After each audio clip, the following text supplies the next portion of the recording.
Hello everyone, viewers. Let's talk about angels. Close your eyes for a moment and picture one. What do you see? Chances are it's an image sculpted by centuries of art and tradition. You see a beautiful, serene human figure. Maybe they have gentle eyes, long flowing hair, and are dressed in pristine white robes. And of course, the most defining feature, a pair of magnificent feathery white wings arching great. They are the figures on Christmas cards, the statues in churches, the benevolent beings who bring comfort and good news. They are beautiful, they are peaceful, they are safe. But if all of that is true, then we have to ask a very simple, very unsettling question. If they are so wonderful and serene, why are the first words out of their mouths, nearly every single time they appear to a human in the Bible, a frantic, urgent command? Be not why. We've been led to believe that a mortal's reaction to seeing an angel should be awe, or wonder, or gratitude. But the Bible tells a different story, the consistent, overwhelming, primal reaction of every human who encounters one of these beings is sheer, unadulterated terror. The kind of fear that makes your blood run cold, that makes your bones feel like water, that makes hardened soldiers faint like that. It's the angel trying to stop a mortal mind from shattering. Today we're going to pull back the veil of gentle artwork and comforting stories. We're going to journey into the scriptures to find out what the Bible actually says about these celestial beings. We're going to uncover why their appearance was considered a life-threatening event, and why that simple phrase, "Be not afraid," might be the most terrifying part of the entire encounter, because it implies that the truth is not just stranger than you imagine, it is far more majestic and far more horrifying. To understand the terror, we first need to recalibrate our entire understanding of what an angel is. The word itself, from the Hebrew malach and the Greek angelos, doesn't describe a species. It's a job title. It simply means messenger. That's it. Their purpose is to bridge the chasm between the divine but the form that messenger takes is entirely dependent on the message, the context and the audience. And often, to make the message receivable, they have to put on a costume. They have to wear a disguise. They have to appear as something a human mind can process without breaking. And that disguise is often the simple form of a man. Our first encounters in the book of Genesis are deceptively simple. Take the story of Hagar. The text doesn't give us a detailed description. It just says an angel spoke to her. But even here, there's a strange power. The angel makes a divine promise, foretelling the future of her son, Ishmael, and an entire nation that will spring from him. This is no mere carrier pigeon. This is a being that speaks with divine authority, privy to the grand designs of God himself. The encounter is brief, but the messenger is so intertwined with the message giver that she attributes the encounter directly to God. The lines are already starting to blur. Who or what did she really see? The mystery deepens with Abraham. In the heat of the day, he looks up and sees three men standing nearby. Just men. Nothing about their appearance is outwardly shocking. They don't have wings or halos. They look like weary travelers. They eat, they talk. It is all so normal, but it's a terrifying normality. It's the kind of quiet that comes before a storm, because one of these men speaks with the voice of God himself, promising the elderly Sarah that she will have a son within a year. Sarah, listening from the tent, laughs in disbelief. The being, this man sitting under a tree eating curd and milk, asks Abraham, why did Sarah laugh? He knows her heart. As the encounter ends, two of the men walk on toward the wicked cities of Sodom and Gomorrah. The third remains, and the text stops calling him a man. It says, Abraham remained standing before the Lord. He just had a meal with the Almighty, cloaked in the flesh of a traveler. This encounter establishes a crucial, terrifying precedent. These beings can walk among us completely undetected. They can share a meal with you, talk with you, and you would have no idea that you are in the presence of something utterly beyond your comprehension. They are masters of disguise, their true nature hidden behind a veil of the familiar. But what happens when that veil begins to slip? What happens when they stop pretending to be simple travelers? The two angels who leave Abraham arrive at the gates of Sodom, and Lot, Abraham's nephew, but the depraved men of the city, hearing of these beautiful strangers, surround the house. They beat on the door, demanding Lot, send the visitors out so they can be assaulted. It's a moment of profound human ugliness. Lot, in a desperate and terrible act, even offers his own daughters to the mob to protect his guests. But the guests are not in need of his protection. As the mob surges forward to break down then they performed a miracle of casual, terrifying power. They struck the entire mob, every man, young and old, crowding the doorway, with blindness. Think about that for a moment. An entire raging crowd screaming for violence, suddenly plunged into sightless chaos. They grope helplessly for a door they can no longer find. There was no grand incantation, no dramatic flash of light described. They were something else entirely. And the men of Sodom had just tasted the faintest hint of their true capabilities. The angels then reveal their purpose to Lot. We are going to destroy this place. They are not just messengers now, they are divine instruments of judgment. They are walking, talking cataclysms. The casual way they wield this power is what makes it so frightening. Blinding a mob is a minor beneath the surface is a power that can unmake creation. But perhaps the most visceral, most physically brutal encounter with an angel in Genesis is what happened to Jacob. Jacob the trickster, the manipulator, who stole his brother's birthright and his father's blessing, is on his way back home, terrified of facing the brother he wronged. The night before their reunion, he sends his family and all his possessions. In the darkness, a man appears and begins to wrestle with him. Not a debate, not a vision, a physical, brutal, all-night fight. Jacob, a rugged man who has wrestled with life and won, is now locked in combat with a silent, mysterious stranger. They grapple from dusk till dawn, a relentless struggle. Jacob, for all his strength and cunning, cannot prevail. But as the day is about to break, the man says, "Let me go, for the day is breaking." But Jacob, bloodied and exhausted, clings to him and gasps, "I will not let you go unless you bless me." What happens next is a testament to the terrifying power hidden in this human form. The man, seemingly unable to break Jacob's grip by wrestling alone, simply reaches out and touches the socket of Jacob's hip. And just like that, imagine the sheer, focused power required to dislocate a man's hip with a simple touch. It was a power the being had possessed all along. He wasn't struggling with Jacob because he was weak. He was allowing Jacob to struggle. The fight was a test, and with that one crippling touch, the fight is over. The being blesses Jacob, renaming him Israel, "For you have struggled with God and with humans." And Jacob, now limping, names the place Peniel, which means face of God, for he says, "I saw God face to face, and yet my life was spared." He wrestled with an angel, or perhaps God himself in angelic form, and he survived. But he didn't walk away unscathed. He walked away with a permanent limp, a physical scar to forever remind him of the night he touched the divine, and was nearly broken by it.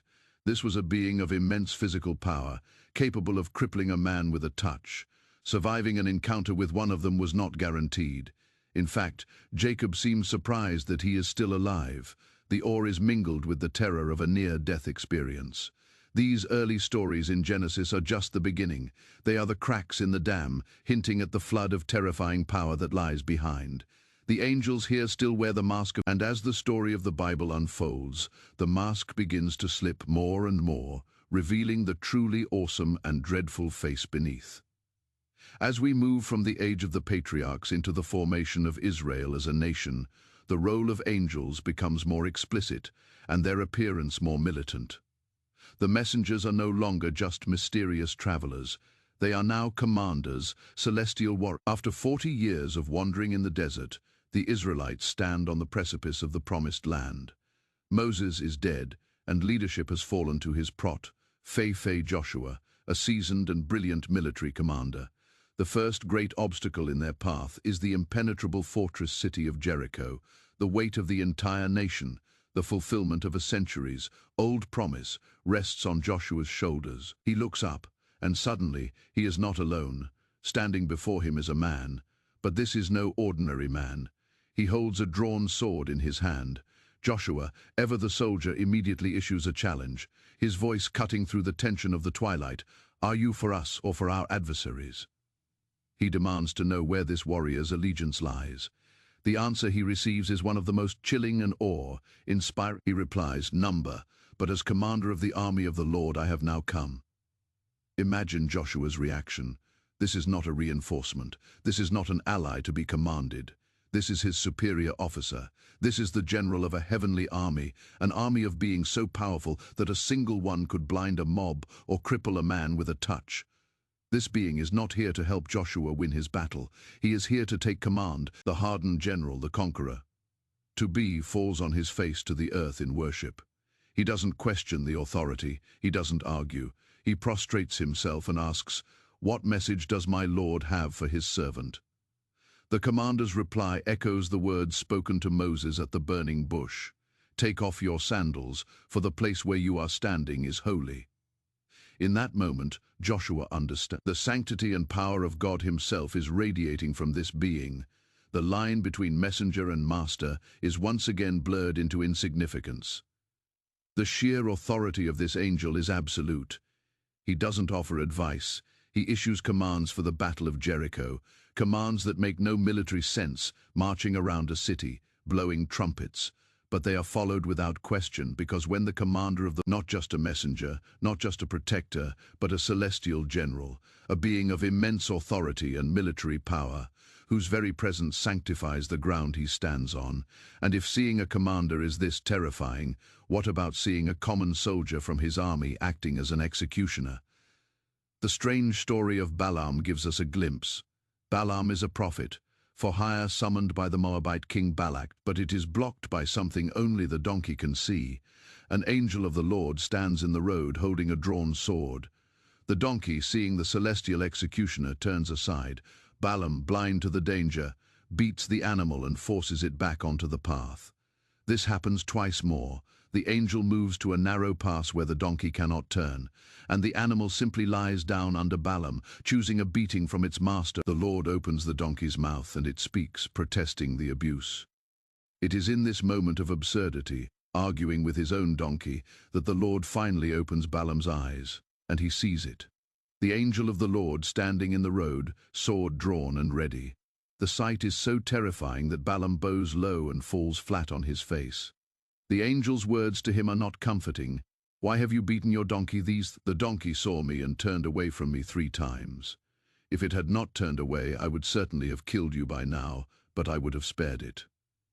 Let the weight of that sink in. The default action of this angel was lethal. He was there to execute Balaam for his disobedience. Only the perception and loyalty of a humble animal saved the prophet's life. This angel wasn't there to talk. He was there to kill. This is the raw. They are weapons of God, precise and deadly, and to stand in their way is to invite annihilation. We see this destructive power unleashed on a massive scale later in the Old Testament. When the Assyrian king Sennacherib besieges Jerusalem and blasphemes God, the prophet Isaiah delivers a message of defiance. And that night, the angel of the Lord moves. The scripture says, "The angel of the Lord went out and put to death." One angel, one night. An entire army, one of the most powerful military forces on earth, is annihilated. There was no battle. There was no sound. Just a silent, sweeping wave of death delivered by a single celestial being. This is the power we are dealing with. The power to cripple, to command, to kill on a scale that defies human imagination. These are not the gentle guardians of our fairy tales. They are beings of fire and wrath. So, if these encounters are this terrifying, we have to keep asking why. The power is part of it. Yes, the authority is another. But there is something more, something deeper, something about their very nature that causes this primal fear. For that, we have to leave the battlefields of earth and travel to a place far more terrifying and glorious. The very throne room of God, because the angels who walk the earth are merely ambassadors. And 2 prophets, Isaiah and Ezekiel, were given the terrifying privilege of seeing it. What they saw would change them forever. It is the 6th century BC, the kingdom of Judah is in its death throes, and the prophet Ezekiel is among the exiles, living by the Kebar River in the land of the Babylonians. He is a man in a foreign land, his home destroyed, his people enslaved, and what Ezekiel describes is not just a vision, it is a cataclysm of the senses, a reality-shattering storm of impossible geometry and terrifying life. He says a windstorm came from the north, an immense cloud with flashing lightning and surrounded by brilliant light. The center of the fire looked like glowing metal, and in the fire was what looked like 4 living creatures. Here, we leave behind any semblance of the human. Ezekiel struggles to describe them, his human language failing before the cosmic reality. Each creature has four faces: the face of a man representing intelligence, the face of a lion for wildness and dominion, the face of an ox for strength and service, and the face of an eagle for sovereignty and speed. Four faces pointing in four directions. Simultaneously, they have four wings. Their legs are straight, and their feet are like those of a calf, gleaming like burnished bronze. And their bodies, their entire bodies, back, hands, and wings, are covered completely full of eyes. Eyes everywhere, all-seeing, ever watchful. Their movement is like a bolt of lightning. They move as one straight forward in any of the four directions, without ever turning. They are a living, multifaceted compass of... Ezekiel describes them as a wheel, intersecting a wheel, able to move in any of the four directions of the four faces without turning.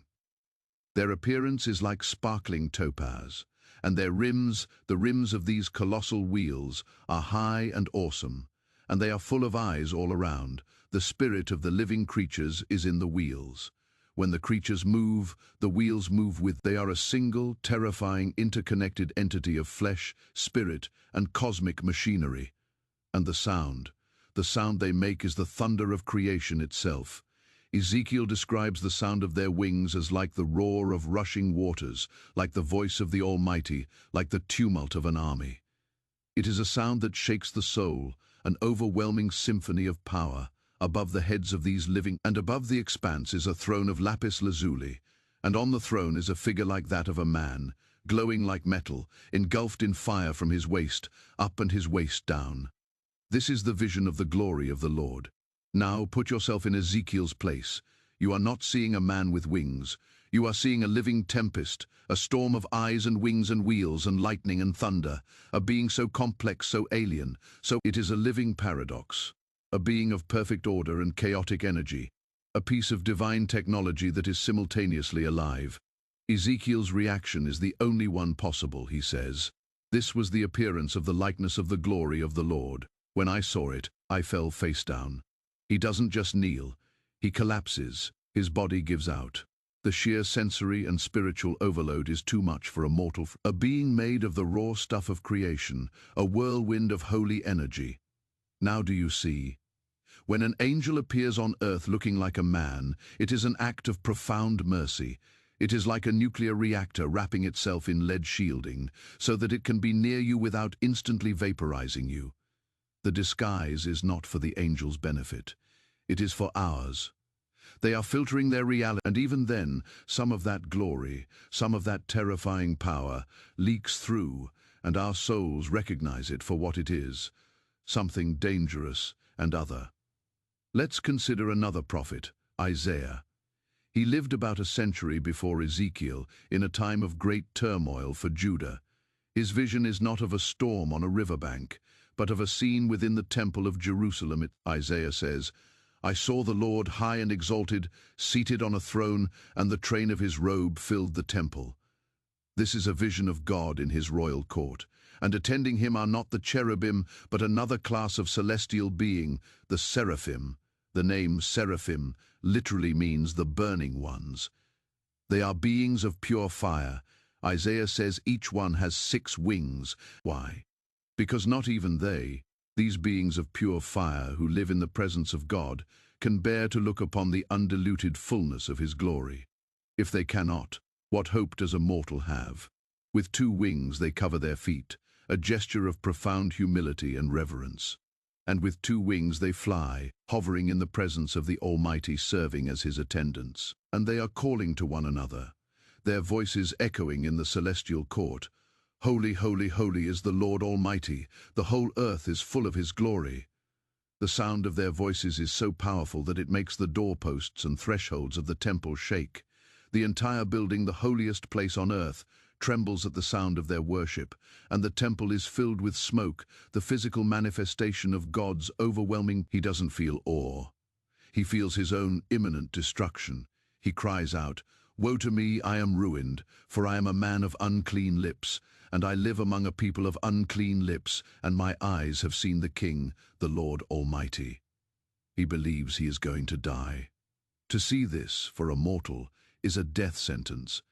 The sheer holiness of the scene is like a spiritual poison to his. A burning one flies to him, holding a live coal which it has taken with tongs from the altar.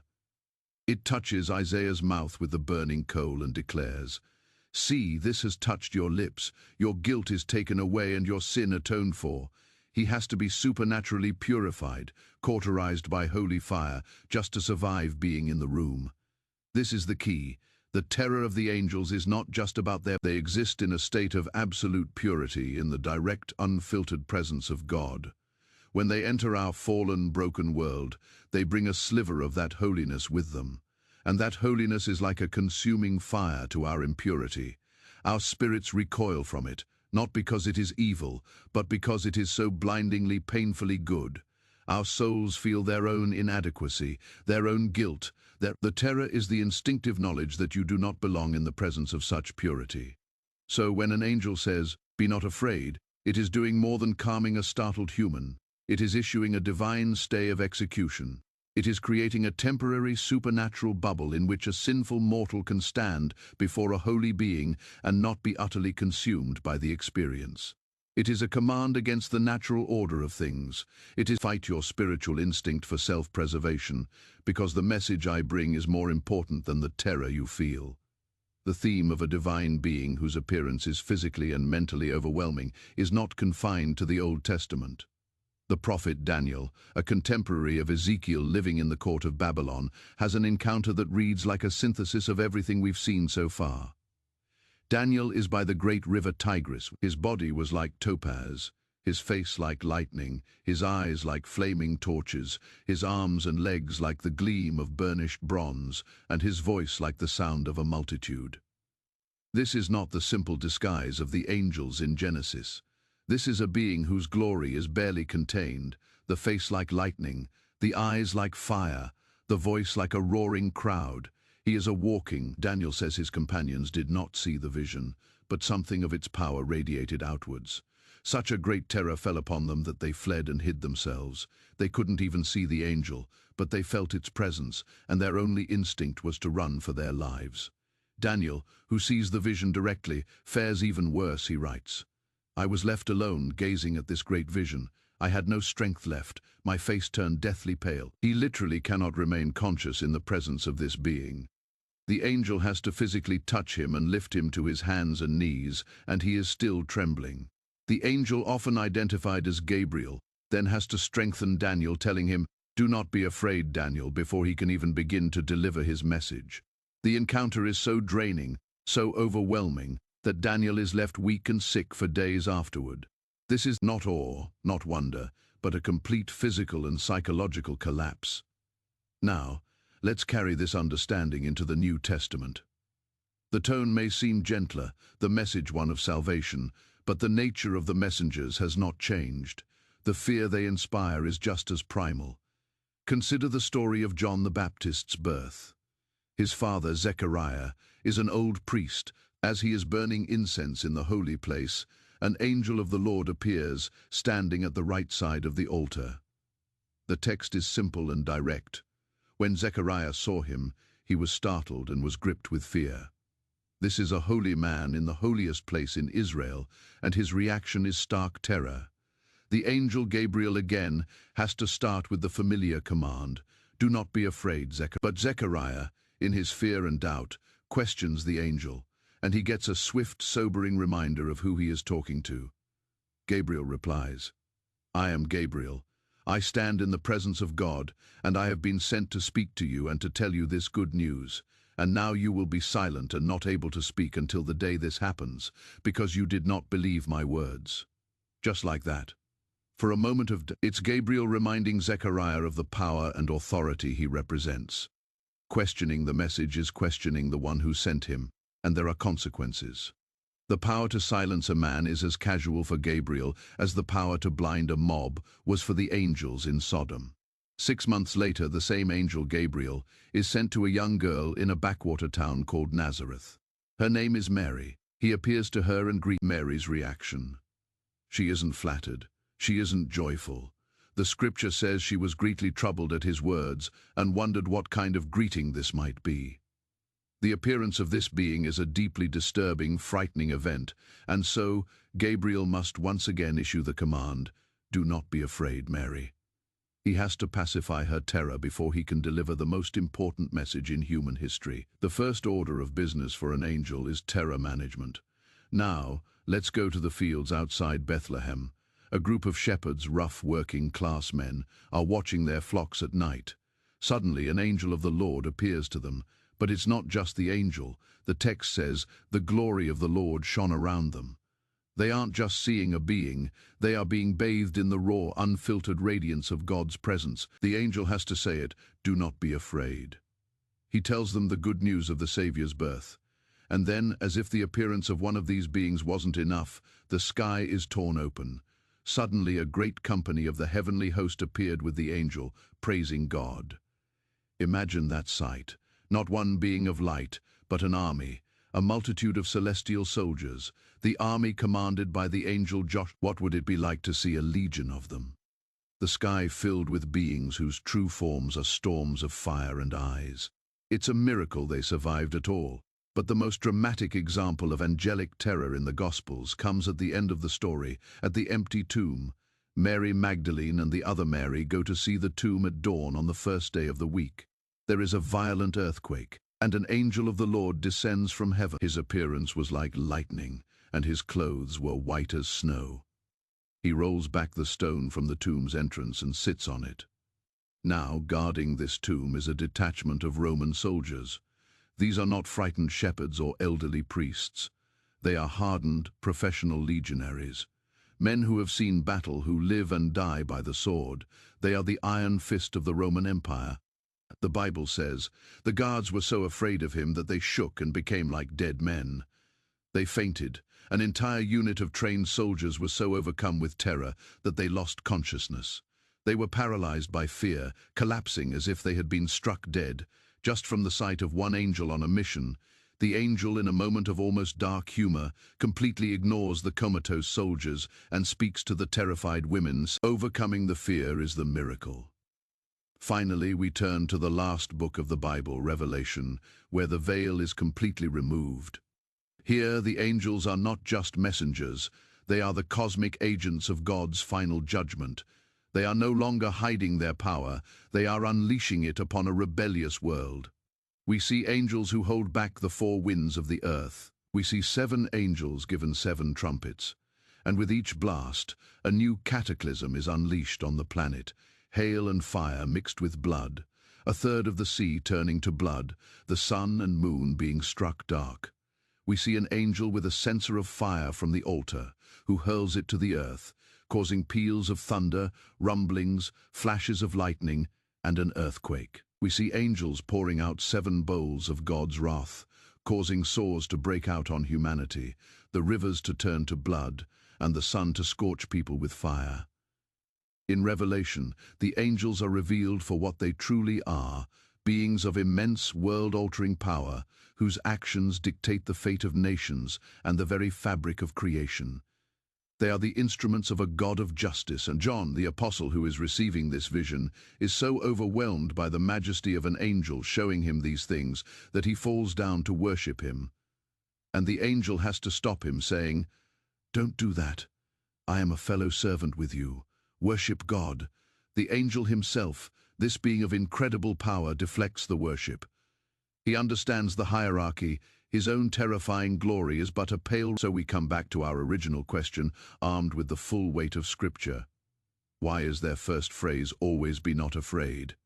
It's not a polite greeting. It is a necessary and urgent command. It is a divine intervention to keep a human being from losing their mind or dying of fright. The reasons are now clear. First, it's the sheer power. You are in the presence of a being that can blind a mob, cripple a man. Your subconscious mind recognizes you are in the presence of a predator, something that could extinguish you in an instant without effort. Your survival instincts scream at you to run or collapse. Second, it's the sheer holiness. You are a flawed, mortal creature standing in the presence of a being that comes directly from the throne of a perfectly holy God. Its purity is an agonizing fire that exposes every flaw, every sin, as Isaiah cried out, "Woe to me, I am ruined." Finally, it's because what you are seeing is a lie, a merciful lie. You are seeing a heavily filtered, radically simplified, safe for mortals version of the angel. Its true form, its unveiled reality, is the whirlwind of eyes and wheels that Ezekiel saw, or the six-winged creature of pure fire that Isaiah saw, a being of impossible geometry and cosmic energy that the human mind was simply not built to perceive. The phrase, "Be not afraid," is the angel holding up a hand and saying, I know that everything about my presence is setting off every alarm in your body and your soul. I know you feel my power. I know you feel my holiness. And I know that if you saw what I really am, the sight alone would destroy you. But I am commanding you to override. The terror that angels inspire tells us less about them and more about the God they serve. They are but the messengers, the sparks from the forge. If the messengers are this terrifying, this powerful, this holy, then what does that say about the one who created them? The God who sits on the throne, whose glory is so intense that even the seraphim must cover their faces. The biblical description of angels is not meant to give us nightmares. It is meant to give us a sense of He is a being of infinite power, incomprehensible majesty, and consuming holiness. And the fact that this God would choose to send these terrifying creatures not to destroy us, but to bring us messages of hope, of birth, of salvation, that is the most profound miracle of all. It tells us that His love is even greater than His power, and His mercy is even more shocking than His. We've journeyed deep into the scriptures to uncover a side of angels that is often overlooked, but is crucial to understanding the sheer scale of the divine. If you found this exploration fascinating and want to dive into more hidden corners of these ancient stories, please subscribe and give this video a like to support us. It really helps the channel continue to bring this kind of content to you.